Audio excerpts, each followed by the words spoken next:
and it's about to go down. So make sure you guys grab, if you don't have your weed, if you don't have your concentrates, if you don't have your edibles lined up, then get them now. If you're on Instagram, make your way over to YouTube or Facebook or Twitch so that you can see the full show and get the full experience. The chat has already been popping off. The people on IG have been waiting and waiting waiting for this moment for a while now. Donna Taylor's in the house. She says, holy fuck, what a day for us. You're right.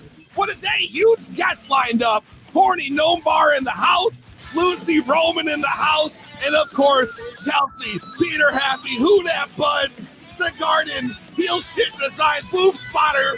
It's just lined up. I see Terrapin on here. Wavy Bitch on here. It's going down. You already know the highest place to be each and every Thursday. It is to be blunt.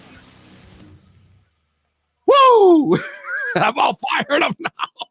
I came in just like, whoa! Yeah, let's go into. We got to get you ready for the show. We're hyping this place. You already know how it goes. So let's not waste any time. I know Chris Walsh is sitting in the backstage area just itching to come on.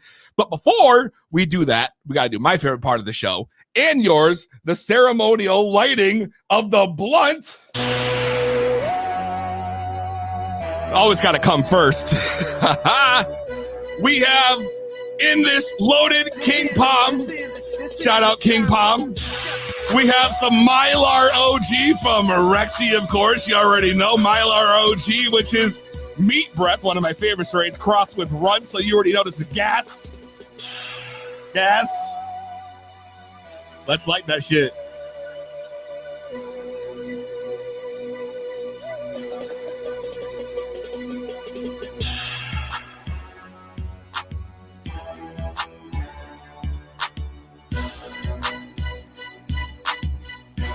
Oh, man. That's just delicious. That is just delicious. Kristen, are you ready, man? This is your first time filling the seat for CTMMP data. I know. I'm like, I need a State of the Union address. Like, No, you don't need a State of the Union address. That's not required. But I'm absolutely. this is your first time filling the co-host seat. I You got shoes to fill. I'm sure Lou wears like at least like a size 11 or 12, right? So I mean, you got to figure. I'm just saying, guess. It's a guess at this point. I'm real excited because I see Chris Walsh. He's waiting in the background. I think maybe we should just bring him in. I know he's a busy man with a little bit of a time limit here, so I don't think we should waste any more time. What do you think? I'm ready. Well, in that case, let's not waste any time. I'm sure he's sitting back there just like. He is. He's waiting. I can see him right now. It's weird being backstage. I've hung out back there. You're just like, you can see yourself and the other people. I've never been backstage before. Actually, the first time. Run your show next week, and you can be a guest on your own show. That's right. You can host, actually, instead. You can just do that. I could not. Well, let's not waste any time. He is the CEO and president of MJBizDaily's and the man behind the largest international cannabis business conference. I didn't stumble over it this time. He is the infamous Chris Walsh, live on To Be Blunt. Chris, thank you for joining us tonight.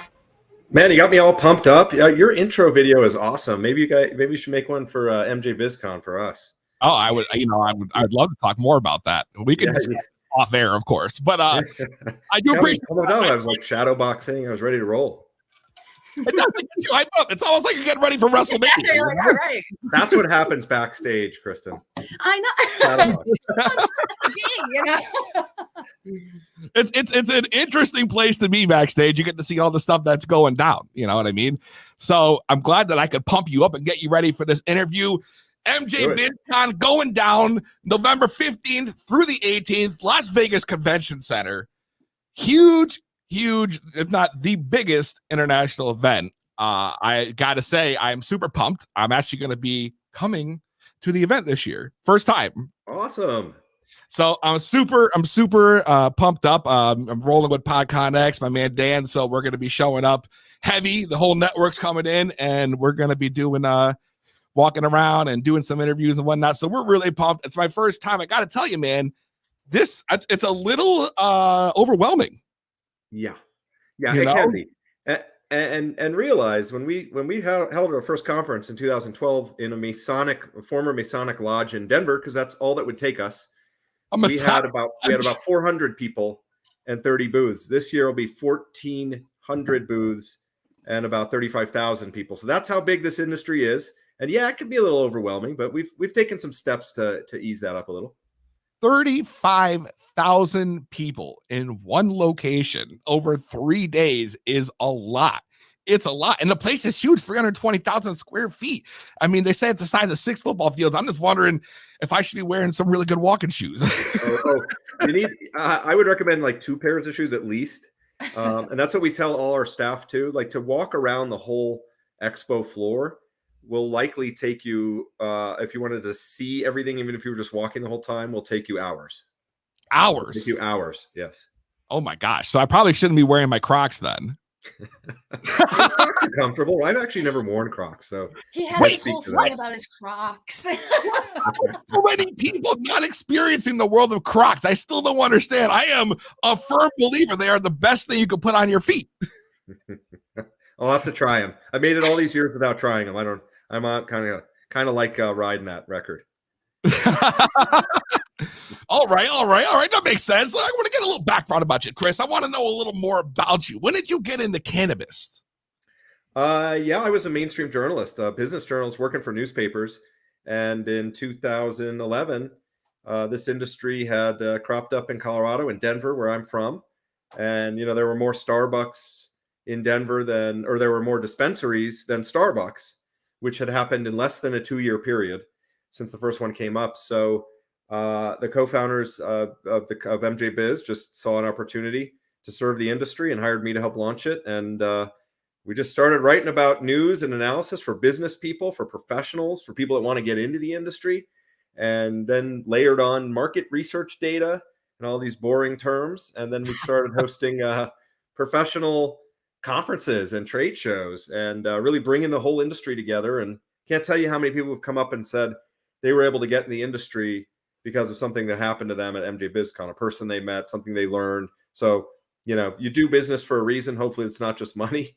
And it's stories like that we really feel that we've helped people make their way in this weird, crazy industry. Well, you do state that networking is a very important part of the MJBiz event. What is it that separates MJBizCon from other cannabis conferences? I think it's our approach since day one when we started. So this is nothing wrong with this, and it appeals to a lot of people. But we wanted to focus on the business side. Like, how do you run a profitable, successful business in cannabis? Like, that's, you can't get into it and lose money, right? You're not going to be helping patients or being around weed all day if you can't make it work. So we always felt that we would help people do that, but make it really professional, because in order for the industry to gain acceptance, in order for other states to legalize, in order to get friendly regulations for patients, for consumers, for businesses, it had to be taken seriously. So we really try to bring that professional crowd together. And, the first events before we started, I'd go to a medical cannabis show or conference. And it was great if you were there to party or just to be around the plant, and there's nothing wrong with that. But you'd have Cypress Hill singing, and you'd have ladies walking around in bikinis with bongs on the show floor, and you'd have T-shirts and artwork, and we're like, well, there's a place for this, but we want to do something different. So I think what makes the networking really good, if you're serious about the business side of the industry or getting into the industry, or even at a bud tender level, it's that you're going to learn about it, but you're going to meet the right people. You're going to meet people who've been there, done that, and can help you, guide you. And you know what? There's a time to have fun. You can do it on the job. You can do it after work. But to make your way in the business, you got to be professional, more or less, especially if you're running the businesses. So I think the networking, that's where it really comes in, is that we're getting the right people that can help each other. All right. Yeah, that makes a whole lot of sense. Listen, it's a hard industry to get into. I mean, there's no doubt about it. I mean, especially out here on the East Coast, right? So like, as you know, like we just started rolling out recreation across like mostly New England and whatnot. And, because we're in Connecticut right now. So, I mean, we just went legal last year. recreational, and getting in and trying to get into the industry and get a license and find a way to be able to open a dispensary or open a business in any sector of the cannabis, you know what I mean, is just incredibly difficult. So having an event like this kind of changes that scale for people who might be struggling. Yeah, and I mean, you could get around the movers and shakers, but it's really about, people just randomly run into someone who becomes their partner or an investor, or gives them the right advice so that they can get started at a cannabis company or start their own or find investment money or really learn what it takes. You might be in Connecticut and say, how the hell am I going to get in this industry here? It's too hard. It's too expensive. There's other states where it's completely different. It's a completely different scenario, and there's not as many regulations. It's cheaper and all that. So, it's just about opening people's minds up to how this industry works and operates, where the opportunities are and what the challenges are. Would you say that the West Coast is still the dominant force in cannabis? That's a great question. So those are the OGs of the industry. We rode their backs as an industry because they took risks at a time when most people wouldn't, when we didn't know what the federal government was going to do after states legalized and dispensaries opened up and then recreational stores.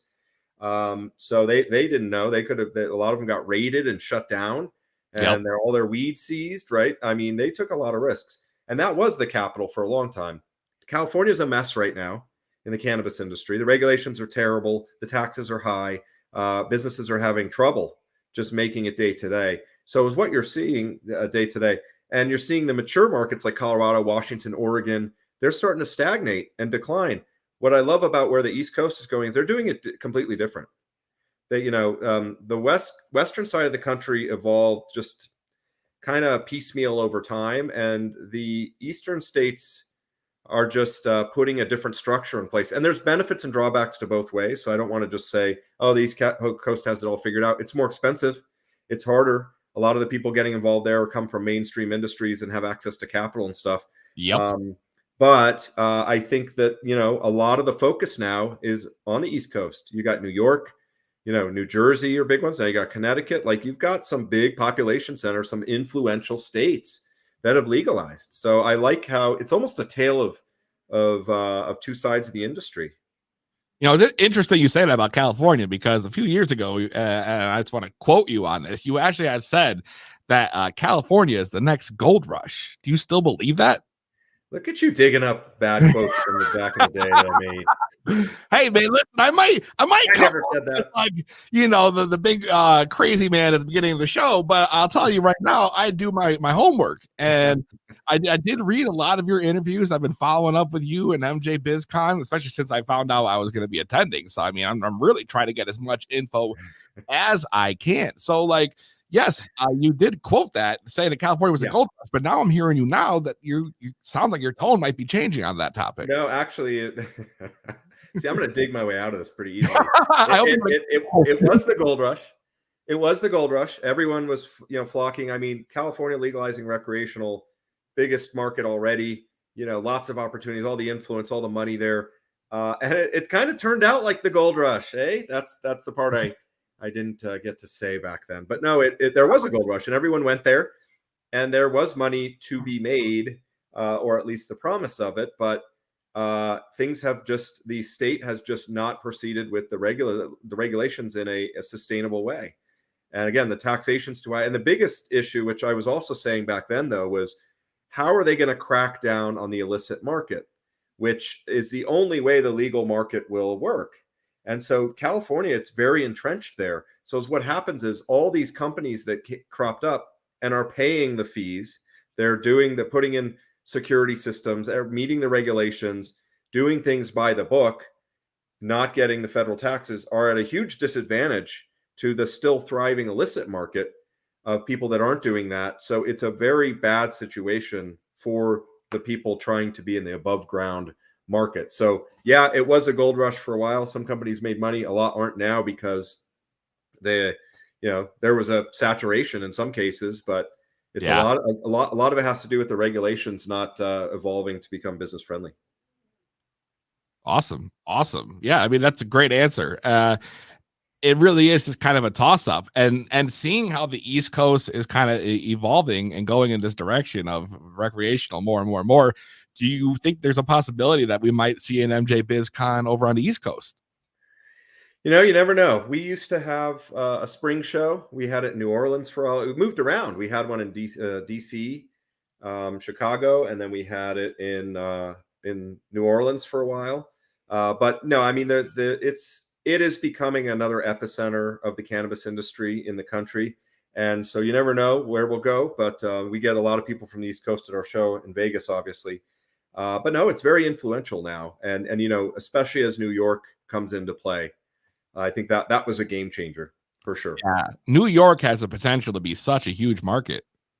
It does, but you know, I've been there a couple times recently, and they might, if they're not careful, it's going to be another California. You can go there now, and there's places selling marijuana, storefronts that really aren't supposed to be there. No one's cracking down. They're in New York City, and you can go buy THC products in a store. They're not licensed. The state was still working on regulations, you know. So New York has also had a long time illicit market. You know, I remember 25 years ago, you could get it delivered to your door on some dude in a bicycle. Of course, that's been the case now too, but that's been there for a long time, right? You just call the guy. I mean, I got a buddy who moved to Long Island a few years back. When he first got there, he had no clue how to get cannabis. He's like, what the hell am I going to do? And he ended up finding this guy online, right? Just like this. Sounds about right. Meet him in New York City. He'd take the train to the city on a bike. Yeah. Give him a shit, and then the dude would take the train back home. When you have a city as 20 years ago. Now it's you know, it's an interesting thing because a lot of people made their living in the illicit market, and then now it's legal, and those people usually get pushed out. We've done a lot of stories on my podcast and MJ Biz about how you can transition from the illicit market to the legal market. A lot of people try and do that. Some people have done it very successfully, others have not. Some people stay in it. But in New York, you know, I think it has a lot of potential, but if they don't get it right and don't find a way to crack down, I guess, as much as they can on the illicit, there's always going to be the dudes riding their bikes, delivering it to your apartment, right? Of course. But if there's like major operations of cultivation and people selling it in other ways, that's going to lead to another situation where the people trying to do it right, the businesses that are paying the money, following regulations, aren't going to be able to compete. Right. That kind of unwinds the whole purpose of legalization. Well, the legal market is not exactly the greatest too. I mean, a lot of these companies that are running, especially out here in the East Coast, there's so much controversy. I mean, I'm sure you heard the story about the girl at True Leave who passed away due to not being able to breathe while she was trimming. I guess they said there was too much cannabis dust, as they called it, Keith, in the air. I mean, these poor conditions, which are being reported across the board in Connecticut and Massachusetts and more, are just proving that it's, you know, the legal and industry maybe is not regulated enough. Well, I think that's a tricky question. Depends on the state. Every state has a completely different approach. I think the problem, which a lot of people don't want this, but there's no federal regulation. So typically that would be governed by federal agencies for workplace safety, right? But it's not, because the federal government's Schedule I drug, man. It's the worst of the worst, right? Whatever. Right. Worse than I know you guys are going to talk about Biden's move. Maybe that will start to change, but you know, the federal government's not involved in testing. It's not involved in workplace regulations in these cases. Nope. You know, it's just these companies are following state rules, and so these things are going to crop up in this type of an environment. Absolutely. Kristen, did you want to jump in before I keep going? The only thing I was thinking is when you were, talking about the illicit market and whether I agree or disagree is kind of irrelevant. I was just thinking, like in Connecticut, right? We have caps on licenses. There's lotteries for licenses. And so the only way to get into this, to your point you made before, is with a tremendous amount of capital and kind of teaming up. So there's never, right now, point in time, I would say there is not an opportunity for the small guy to have a chance, because you can have these out of state interests come in because of, that ruling that happened in Maine is very much affecting like interstate commerce and all that. And those residency requirements were kicked out. So I don't know if you have any thoughts on how do you, transitioning from the illicit market into the regulated market when there have been so many barriers put through legislation that it just feels like you've been stonewalled from the beginning. I don't know. Yeah, it's a great point. And again, every state handles this differently. In some states, you can still get involved to grow or or sell with $10,000 and an open license. There's no caps, right? You can go to Oklahoma. It's the Wild West. That's a bad environment too, because a lot of those people are failing now. California was basically that way. Connecticut and a lot of the East Coast states are a lot different. They're stricter. It's a lot more money, in some cases millions to get involved. To your point, just fast forwarding, yeah, I mean, you got to look for another state. You got to hook up with the right people, or you've got to consider not touching the plant where there aren't as many regulations. So that's what we do. We don't touch cannabis, right? But there's so many things that the industry needs that people don't think of. They just think I either have to grow it or sell it, and if the licenses are too much, I can't do it, right? It's like, well, what are you good at, man? Are you good at entertainment? You could do festivals or events. Are you good at speaking or whatever? You could do podcasts. If you are good at marketing, they need marketing. If you're good at whatever, they need marketing services, advertising, they need consultants, they need engineers, real estate agents, like anything any other industry needs. So I always tell people, like, look at what you're good at aside from cannabis, and see if you can use those skills. Yeah. The one thing I'm definitely very good at is cannabis. Right. Yeah, exactly. Transferable skills and all that. Use the and maybe some podcasting. Before I let you go, just real quick, go over a couple things for the the convention, which is kind of the reason why we're here. We're going to be talking about, we got 4 segments, cultivation, product, processing, packaging, lab services, retail, dispensary, business services. This is not your average cannabis event. This is not a social lifestyle event. This is all business. But recharge, let me quote this, and recharge at the joint and the Elevation Lounge, right? So is there smoking at the event at all? Because those places make me feel like I might be able to get in there and take a break. Well, the Las Vegas Convention Center's rules, even though it's legal in Vegas, are no smoking or consumption on the property. I'll leave it at their rules, right? We don't want to get kicked out. There's a lot of ways to consume these days, so who knows what people are doing. It's not all about smoking the flower. But no, those lounges are just they're a way for us to kind of loosen the tie a little bit. Being so professional these years, trying to avoid the industry stigmas, especially for outsiders, so they don't think this industry is a joke, right? We're to the point now where we're trying to bring in more of that fun into the thing. So it is all business, right? But these are new things we're doing. One area is going to have food trucks and DJs and games and things like that. So it's a mix. It's a business event with lots of fun baked in. But honestly, there's also lots of after parties. And what happens at the after parties? Wait a second. Stays at the after parties. Is there a way I can find out more about these after parties? Is there going to be coming out there? Is there like a website for this or a Facebook group?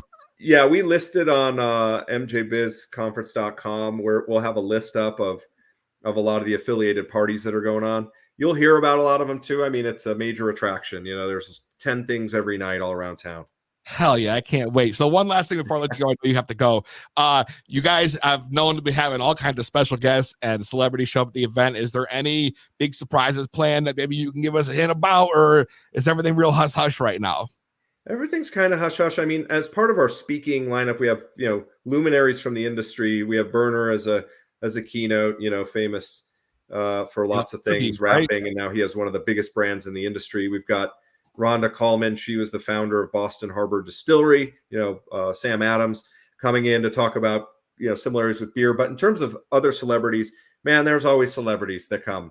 And typically we've left it up to the exhibitors a lot of times to bring in their people that they're affiliated with. But now we're going to team up with them and make sure it's communicated clearly. Last year we had Lil Kim, who I walked from the trade show floor to the press booth with her entourage. I look like an idiot next to her, but I did it anyway.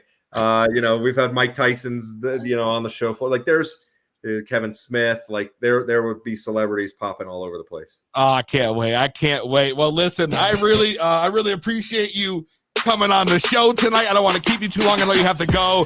So Chris Walsh, CEO, president of MJBizDaily. Check out MJBizCon November 15th through the 18th, Las Vegas Convention Center going down. Make sure you guys get your tickets now. Thanks again, Chris. Appreciate you coming on. Love it, man. Thank you. Hope to see you there. Absolutely, man. Have a good one. Thank you again. Take care. Oh, man, Kristen. That was great. That was a big guess, yo. Chris Walsh in the house, yo. Chris Walsh in the house. I feel like now I got all that out. I was real nervous for that interview. Okay, shake it off. I was really nervous. I'm not gonna lie. I spent hours before that's kind of like my anxiety was killing me. So now I feel like I have a weight off my shoulders. So I think what we're gonna do is we're gonna take a little break. Relight this blunt. Like, that's my weed downstairs. When we come back, more To Be Blunt. Don't go anywhere. It's the highest podcast around.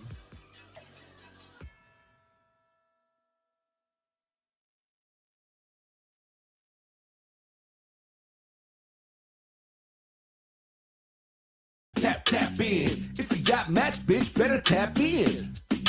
Tap, tap, tap in. Fuck a bold, big jumps, bitch, tap in. Tap, tap, tap in. If you ain't got loud, don't tap in.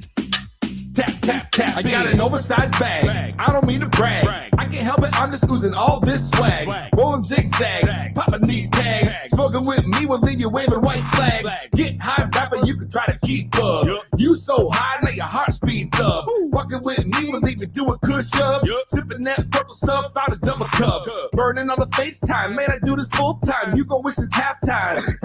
Said you only try it one time. Used to be your pastime, now it'll be your bedtime.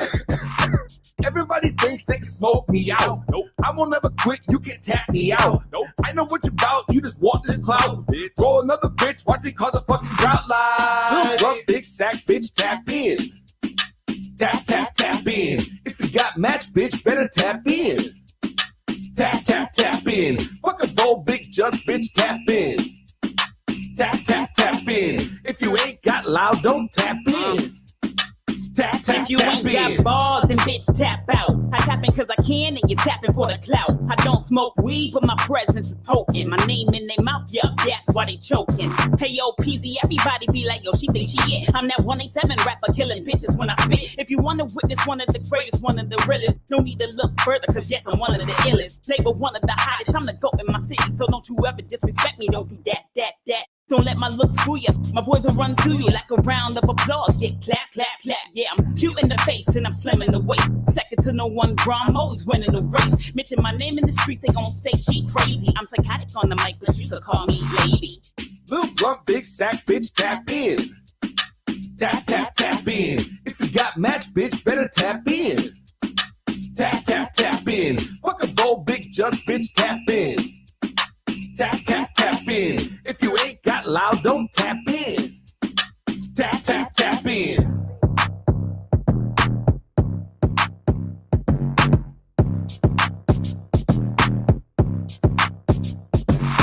Guaranteed to give you the munchies. It's To Be Blunt with Peezy.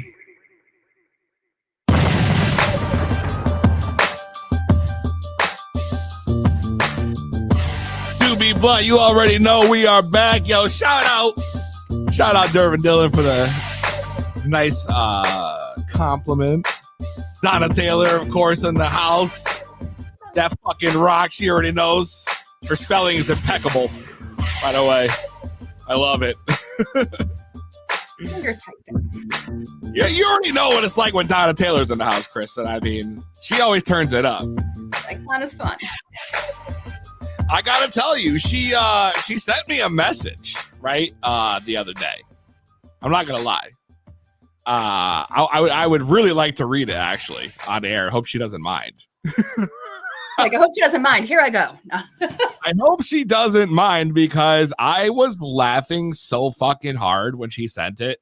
And now I'm just hoping that I actually can find it because I have no clue how to search on this fucking thing. Nope.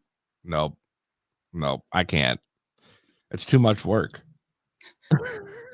Maybe I should What is this thing? Instagram? Like, what? Yeah. I'm looking for the message. Instagram, but I can't find it. Hold on, I got it right here. Hold on a second. Here we go. Right. So she sends me this message, right? I know she's probably gonna be pissed because I'm gonna read this. She said, go ahead. So I'm gonna go ahead and read it.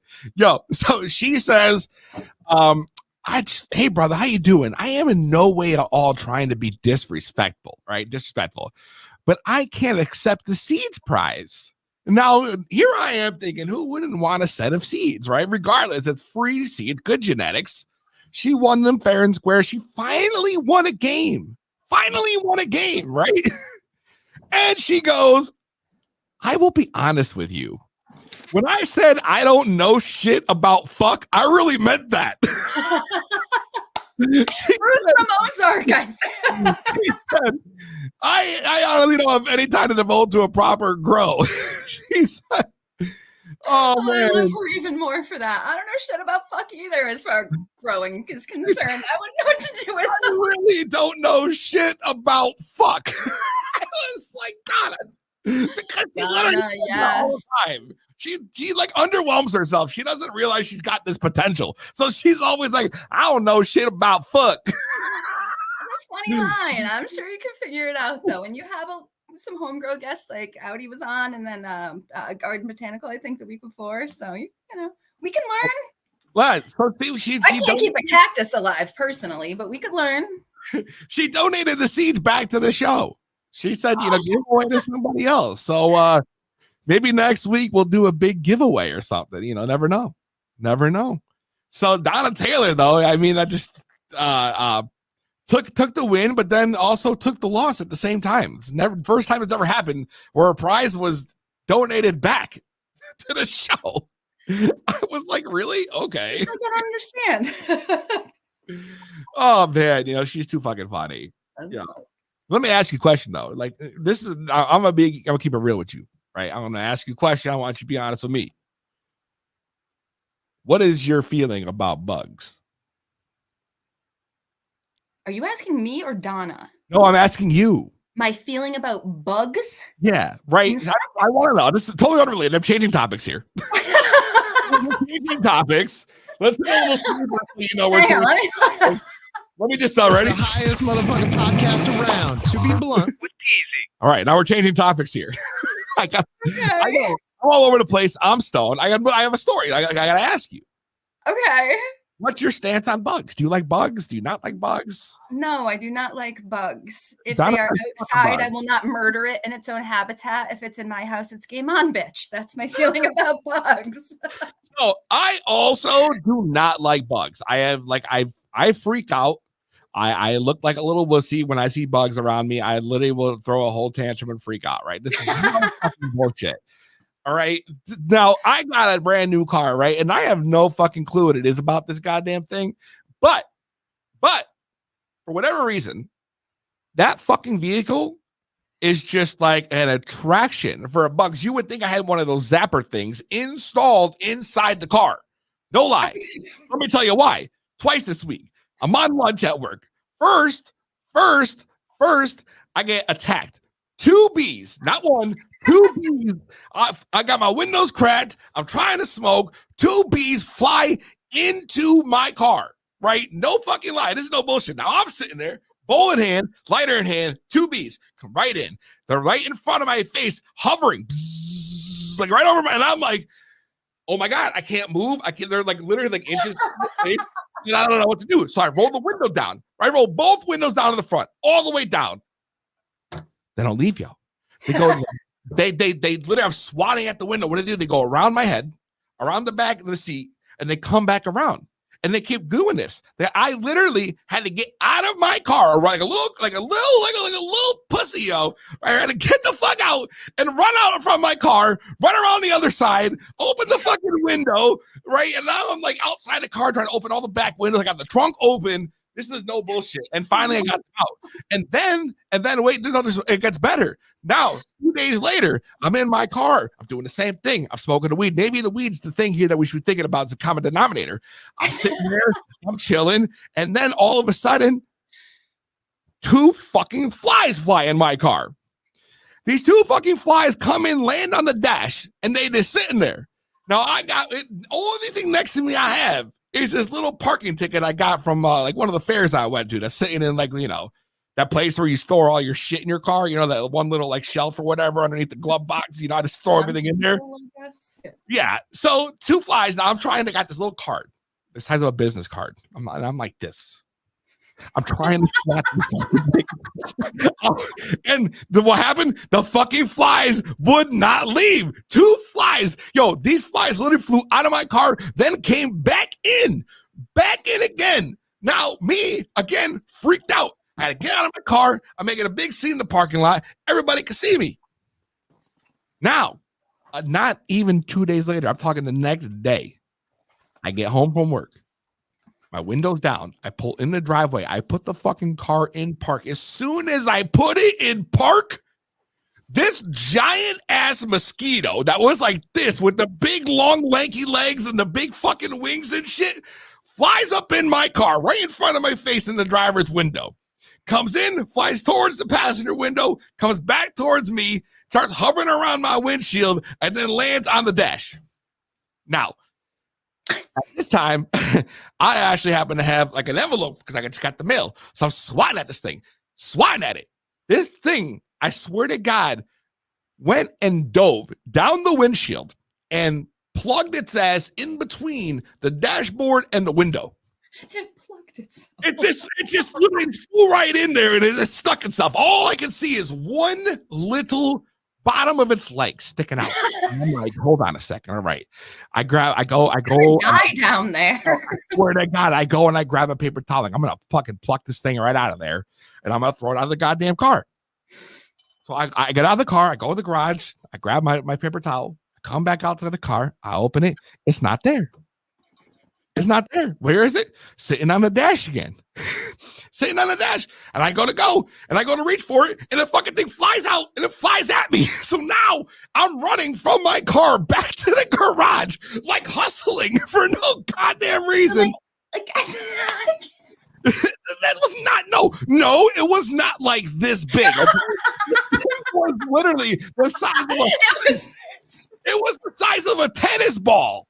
Oh, not a golf ball, not some fucking croquet, not bocce. It was a goddamn tennis ball size. Where the fuck do you live? Aren't you living? It was a smile with wings. I swear to God, I was freaking out.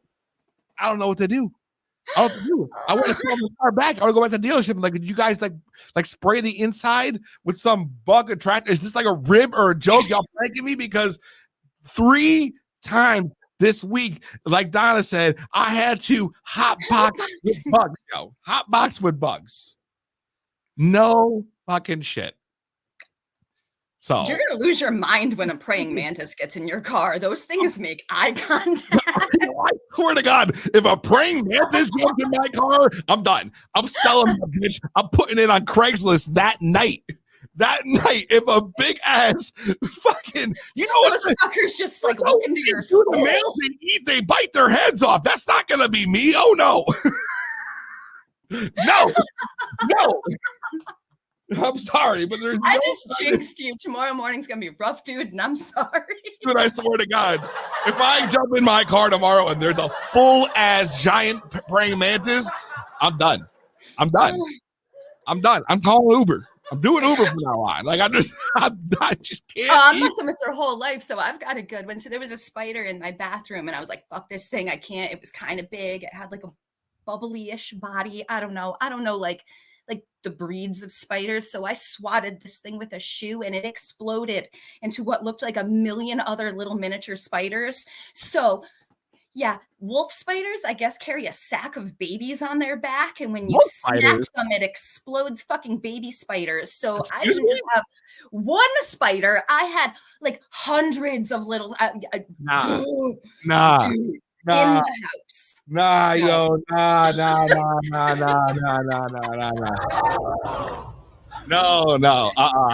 Full circle, no, I don't like bugs. You just literally trumped my whole rant I just went on. With because I thought the only birds are stalking you. I just find weird shit. I thought wolf spiders were only in Australia. Maybe I'm saying the wrong kind. Maybe it's not called a wolf spider. There's some kind of spider. A wolf spider is like one of them bitches that are like the size of a goddamn frisbee. You find it out. You know? Yeah. Crikey, that's a lot of spider. I can't do Australia. I have no clue what I'm doing. That's all right. No, like Crocodile Dundee didn't need to come save me from it, but it was still pretty big. Well, I'll tell you what. I don't think I'll ever look at another spider the same after that one. That's because a giant sack of spiders exploding after your No. Everyone, you're welcome for that. That's got to be where I draw the line. That's got to be where I draw the line because there's no. Oh my god! I got itchy now. You know when you start thinking about bugs? Like, Jesus Christ, we've got like giant mosquitoes. Donna had a fucking snake in her bedroom. Snake in her bedroom.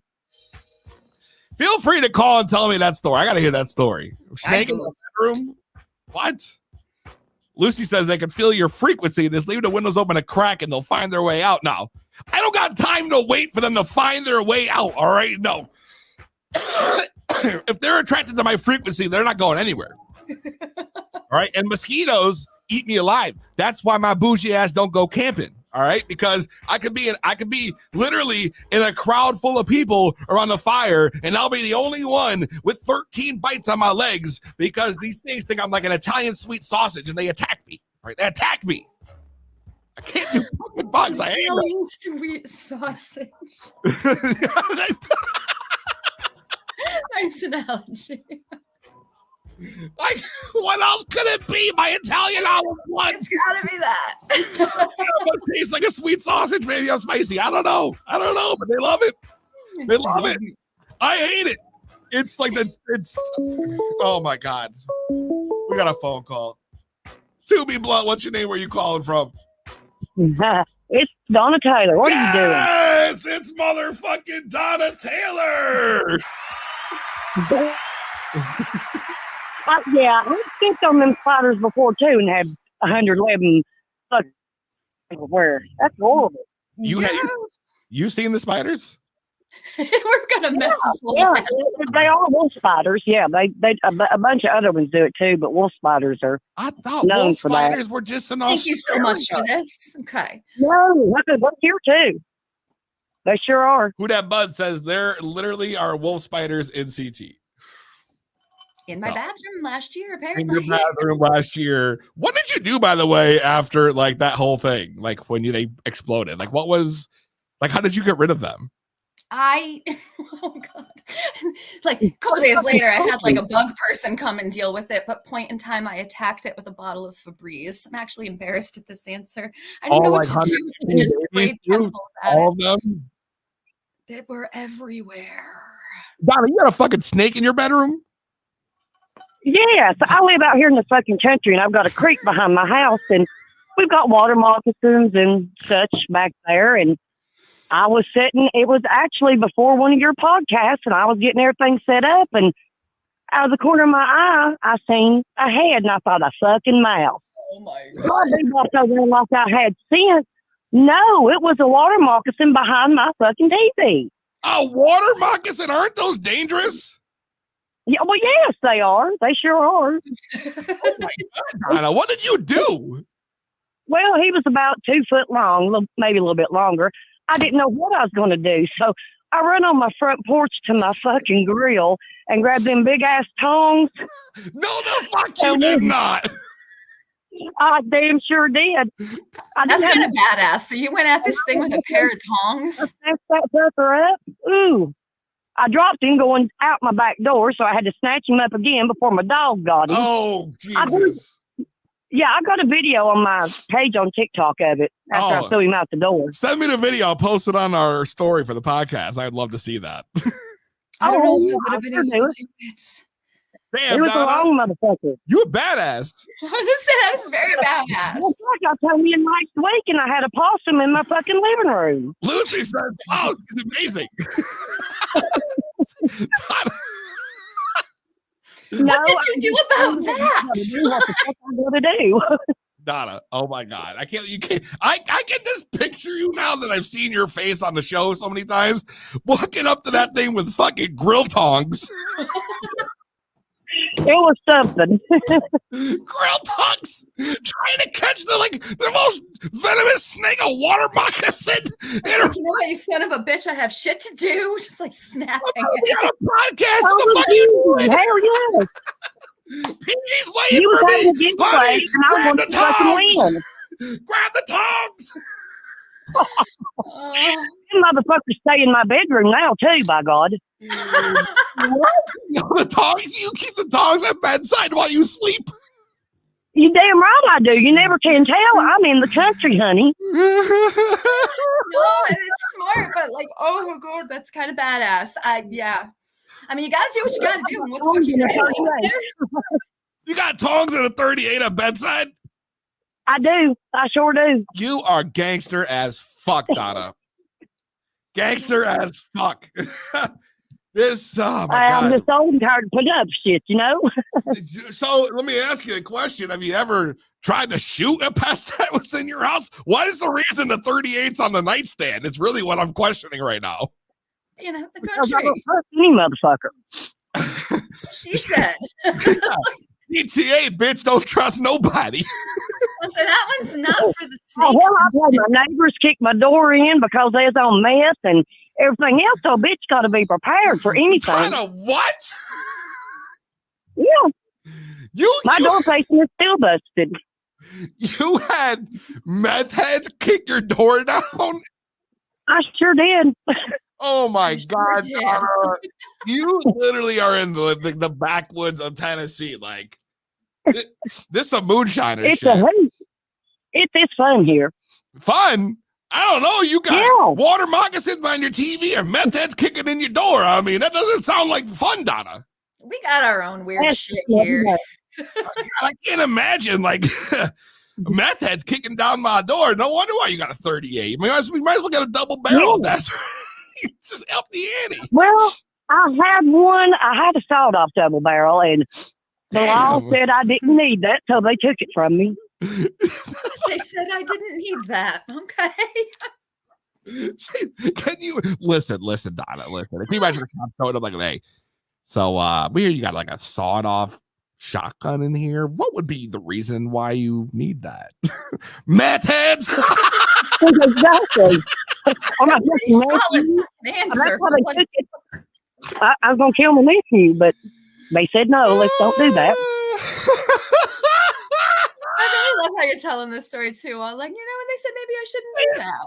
I Casual about it too. She's like, I got meth heads kicking in my door now. The fuck you mean? Why I got a 38 on my nightstand? Shit happens. It happens out here. Oh my God! Listen. And there's somebody in my driveway right now that don't need to be there. Go the fuck on. So Kogo says, love Donna Taylor. Lucy says, time to move. And James Baker Smith says, country knows how to survive. That's right. I have been in this exact location for 54 years. Oh, shit, Donna. Yeah, I've lived a couple of other places, but this is my home place right here. And fuck, they'll bury me here under the trailer, I'm sure. Well, fuck, my family, I'm looking at them. We got a graveyard right up there. They just throw me on top of the hill. Oh my God. Yo, I feel like we might have to have like a whole ass interview with you. Like, I feel like I have to bring you on and really find out more about this incredible life that you've lived. I've got stories. I want to hear all of them, Don. I got to tell you, I literally want to hear every single one. So maybe we can work that out. That'd be great. Absolutely. Anytime, honey. All right, Donna. Thanks for calling in, homie. All right. Y'all have a good evening. Yo, Donna kills it every time. She's amazing. She's amazing. From the out backwoods of Tennessee, yo, that she definitely raises and gives no shit. So that's badass. When the apocalypse hits, Donna, please take me in. Like, protect me from weird Can we shit. come to your house, Donna, when shit hits the fan and, you know, end of the world comes? Because if I'm going anywhere, I'm going to hang out with you because I feel safe from not only pests, but meth heads. I was like, you and I are sitting here talking about how we're scared of bugs, and she's like taking out freaking like meth heads and fucking water moccasins. She's using tongs, not the I feel a little soft. I feel such a pussy. I'm kind of a wimp, but that just made it worse. Oh my God. I'm dying over here, yo. Oh my God. We got to get into some breaking news here. Oh. Live from the 2B Blood Newsroom. You already know. Big breaking news. Coming out of the White House today, this afternoon. It turns out The POTUS, Mr. Biden, has made a series of tweets about cannabis that has broken the internet. Kristen, you know what I'm talking about. Of course.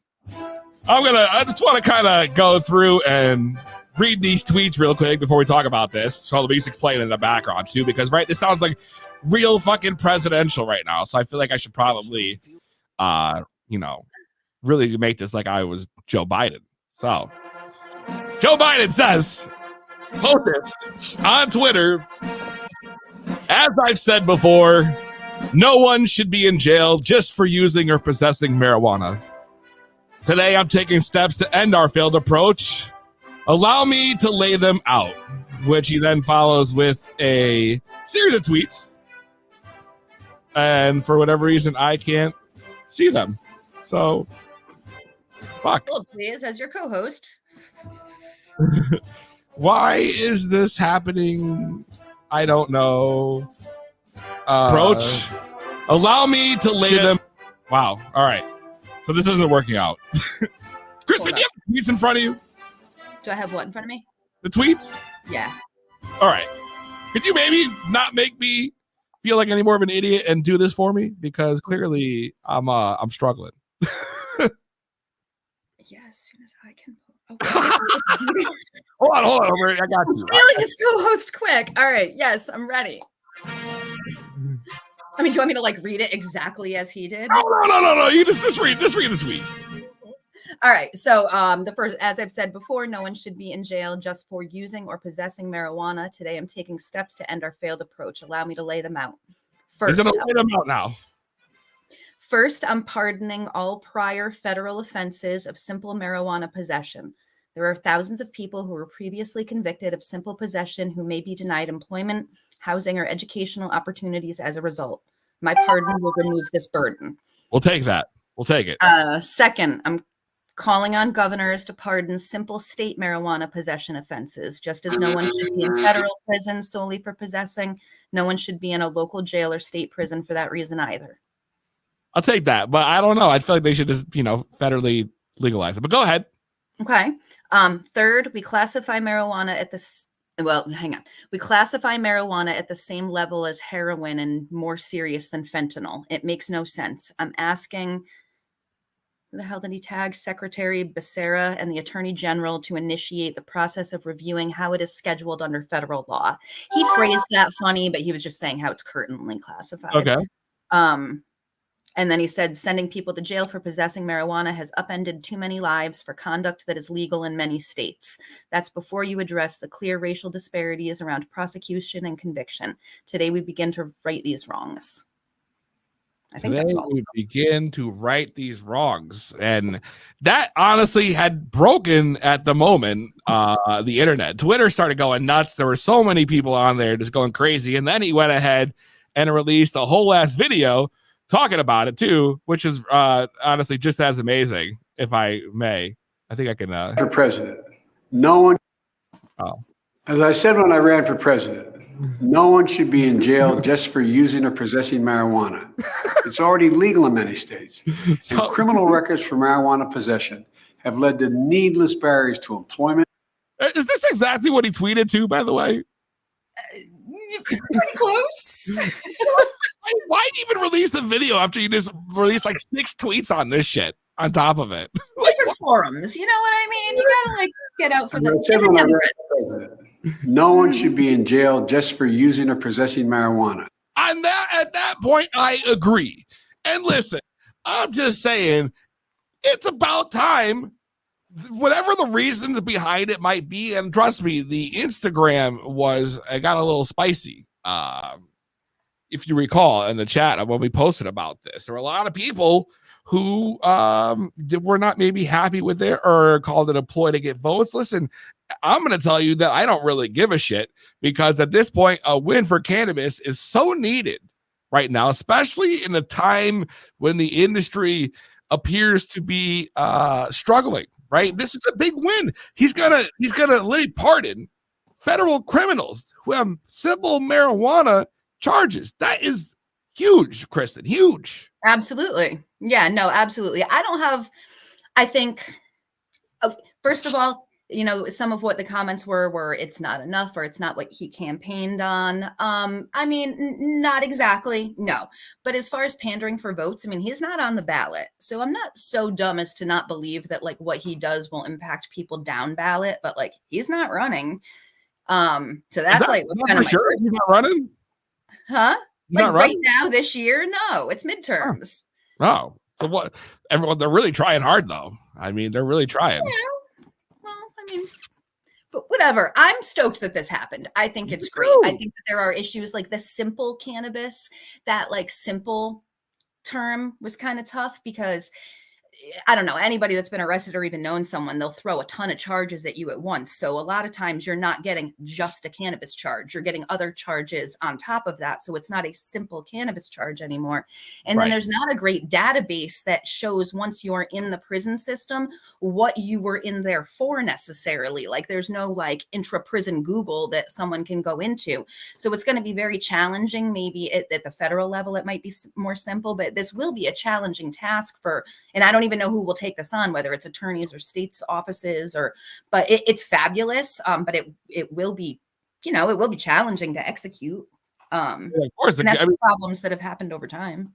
I mean, you've seen the bill come on multiple times this year, but I think maybe the approach that he seems to be taking, whereas he's talking more of a decriminalization as opposed to a legalization, maybe might help push the bill through, because I think the whole thing about the other bills that have come through were mostly about, legalizing recreationally across the federal board and whatnot and regulating it. But I mean, I think maybe this route of decriminalization is the better route to take, or it's definitely a good start. I can tell you that. James Bakersmith says, pardon small offenders on low levels of cannabis.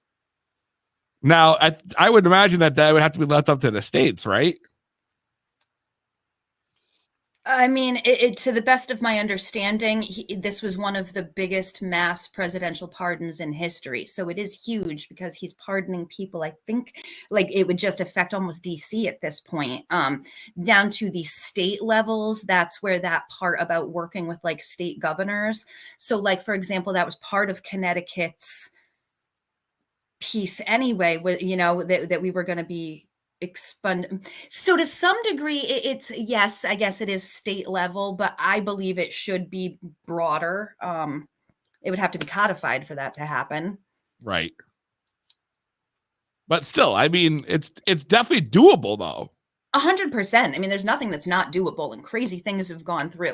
This is a huge win, and especially the classification being at the level that heroin is. That's just insanity. I mean, that has prevented everything from scientific research to.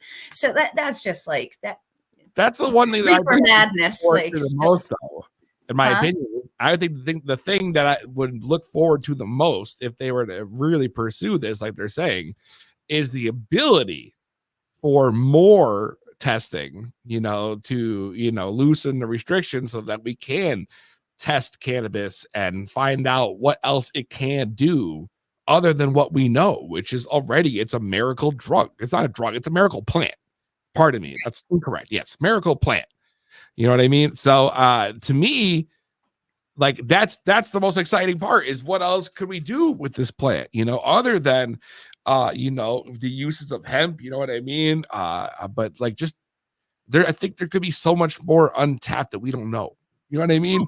For sure. For sure. There was an event I went to over the summer, and it was hosted by a nonprofit that helps basically fund scientific research in the cannabis industry. Because, if you're a doctor or a scientist that wants to start doing this, you need to get your funding from somewhere. And so they worked with this company, and it was primarily around like women's health products. But it was so interesting to see like the research that they have just expanded upon just in the last couple of years. And as far as you were saying, just like use for, Alzheimer's, there was a new article that came out that was showing like helping with, I have to phrase this right, a slowing and deterioration of like cognitive degeneration. Yep. So, all sorts of things like that. So it's things where we had like maybe anecdotal evidence. Now we've got like more scientific studies backing it up. And of course there are some, and things about like being pregnant and women that are pregnant and using cannabis. A lot of those studies came from other countries previously. So being able to access things like that. I think it's cool. That's right. And phone lines are open. We'd love to hear your opinions on this breaking news that just came out this afternoon, that we're going to attempt to not only pardon, or we're going to be pardoning federal criminals with simple marijuana charges, and on top of that, looking to possibly reclassify cannabis, which I think is kind of important right now. So if you guys want to call in, 860-384-7110, that is 860-384-7110, and definitely would, love to hear their opinions on this, because Instagram, like I said, there were a lot of people who took this to on the next level. It got spicy on there for no reason. Oh, like there were a couple comments. I'm like, dude. The comments were nuts, y'all. I mean, they were talking about where was this? They got the one guy. Remember when he said legal marijuana day one? Yes, we remember, but shit takes a while to happen. It could be whatever. There's numerous things happening, and then of course you got a pandemic and all this shit. So I'm just saying, I'm happy it's just happening. That's my response to that. What do you think, Kristen? I'm with you. The whole day one thing, whatever. You know what I mean? Like, there was pressure being put on the Biden administration to take more action and, drop students for a sensible drug policy. Jason Ortiz is involved in that. They teamed up with the Last Prisoner Project. There is a whole initiative, movement, push, whatever, like Biden, keep your promises, So while this is freaking amazing and absolutely incredible, there is also still more of a push. And I don't anticipate, it's not like I talked to him before I went on the show or anything, but I don't see any keep your promises, whatever you promised before, like do that. So this is great. And then I always say, I'm like, that is awesome that that's what you did. What's next? Because there's still always work to do. There's work to be done. It's not like this is solving every problem in the cannabis space for everyone. So it's dope and I'm super stoked. And then it's like, all right, after this is good, what's next? Yeah, one woman's opinion. No, I mean, you're right, though. You're right. And people always argue that, people don't want to legalize, for all different types of reasons, whether it's corporate greed or, just whatever it might be. So either way, there's a legit debate back and forth about the difference between legalizing versus decriminalization, whether it should be rescheduled or taken off the schedule altogether, if it should be classified as pharmaceutical versus agricultural. And honestly, I really enjoy those conversations because, those are the types of debates that people should be having, not whether it's good or bad. I mean, we're so far beyond that at this point. It's just fine-tuning. Right. Oh, absolutely. Definitely. There's a lot of fine tuning to be done, but I just hope that the path is taken and, maybe this is the first big step we're going to get into changing the way this country has been viewing cannabis over the last, God, I can't even tell you how many years at this point. You know what I mean? Since Reefer Madness and so on. It's been crazy. So, and now here we are, 2022, about to go into 2023, and POTUS just drops this fucking bomb randomly on show day, which is great for us. Because it was like a hot topic to talk about. I'm like, and this is, whatever, like, me, so I love the politics shit, but regardless of what side or who you supported for president and all that, it is important to keep in mind that there needs to be a Democratic majority to help Biden push through these things that he's doing. So just keep that in mind when everyone's just brush up on civics and keep that in mind. Like, we need to keep our blue senators and representatives in place so that they can push this and, pick the ones that are good. I definitely agree. And I'm wondering what, what former President Trump thinks about this big power move done by Mr. Biden, Oh, Jesus. So I don't know. I'm just saying, I got connections. We've had Trump on the show before. So I kind of put the word out, and I'm hoping that maybe we can get a word back from his people and maybe have him come on the show next week and give his comments on this. I think it would be just, amazing. Amazing. Check in and you know what? Didn't you have You know, we're checking in from Mar-a-Lago, wherever the fuck he is. like he's hiding. Mar-a-Lago got raided, dude. Right, you're right. He's probably hanging out in Howard Stern's basement. You know, he's sitting in the bunker with him, not coming out because they both said they have COVID. Howard Stern's basement. That is fuck. You never know what's gonna happen here in 2B Blood, so make sure you guys tune in next week. Is all I'm gonna say. Oh, Kristen, listen, yo, it's been hella fun. You've been an awesome co-host, I gotta say. Thank you, darling. And hopefully this won't be the last time. So I appreciate you coming on. Make sure you guys follow Kristen on Instagram at Classic Kristen, and also follow her business, the Sugar Leaf Boutique, located right here in Middletown, Connecticut. Check them out. Awesome store. And Kristen knows how to run that business. So check it out. Awesome. She's got awesome. We're a year in, it's surviving. We're doing good. That's right. You know, she's got, I know you see Stash Logics on the show. They have their stuff right there. You can go check out, get a Stash Logics box, grab some CBD flour and some creams, you know, grab some stuff for Christmas, you know. So you already know, check out Sugar Leaf Boutique. Kristen, thank you so much. And we'll talk to you soon. Thank you, darling. It was great. Bye, guys. Thank you. You already know, 2B Blood. Chris Walsh, shout out Chris Walsh. Make sure you guys check out at MJBizDaily on Instagram, and MJBizCon going down November 15th through 18th in Las Vegas. The largest international cannabis business expo in literally the world. So yeah, if you can get down there, grab a ticket, head out to Vegas and learn something, hang out with Mike Tyson, you know, who knows, maybe Ric Flair Drip will be there. Do the whole thing. And listen to everyone who hung out. Shout out Donna Taylor too for sharing that, you know, amazing story from her life also. That was a highlight for me today. So listen, to each one of you that's tuned in, listen, I just want to say I love you guys. Thank you so much for tuning in each and every week. We'll see you next week. Same weed time. Same weed channel.